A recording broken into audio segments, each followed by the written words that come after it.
And last but not least, we have Callie Gropp, and she'll be talking about her program, Art in the Garden. All right, good evening, everyone. My name is Callie Gropp, and I'm an educator in Pittsburgh and a board member of OMA Center for Mind, Body, and Spirit. OMA offers a variety of programs that are holistic in approach, and I'm here tonight to share with you a little bit more about one of our programs, Art in the Garden. So above all, Art in the Garden seeks to enable youth to grow in their connectedness to themselves, each other, and our earth. Our programming supports youth knowing in deep and lasting ways the interconnectedness of all beings and the ways in which we are all whole and all belong. And before I go into more, I'd like to share a short story with you, one that highlights why I am really proud to be a part of OMA and also one of many people who make the vision of Art in the Garden a reality. So nearly 8 years ago, my son was born. And for several months after his birth, I had deep feelings of inadequacy and fear. I felt alone, disconnected, afraid. And then I read a newspaper article about the impact of toxic stress and trauma on the brain. And this article changed my life. This article allowed me to see that 1, I am not alone. 2, I am not my experiences.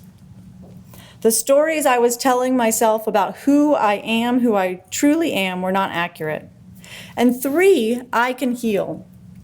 I learned that my body had been doing exactly what it was designed to do. And in better understanding the mechanisms responsible for my stress response system, I learned I could intervene and that I could transform my brain and my body's response to the adversity I faced. And in reconnecting with myself, I was able to connect more deeply with others. And I have come to know that we are all connected with one another and with the world around us.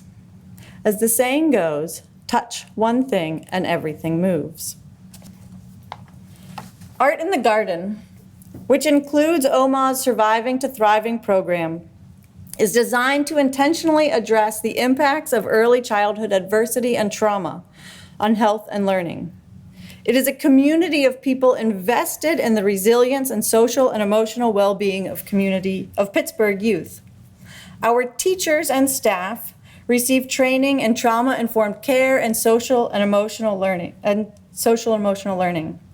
Through OMA's Surviving to Thriving program and collaborative conversations, we work to deepen our collective understanding of trauma, its effects on youth, the needs that exist throughout our city, and together we learn actionable, concrete, holistic skills to help youth in developing resilience and building stronger brain architecture.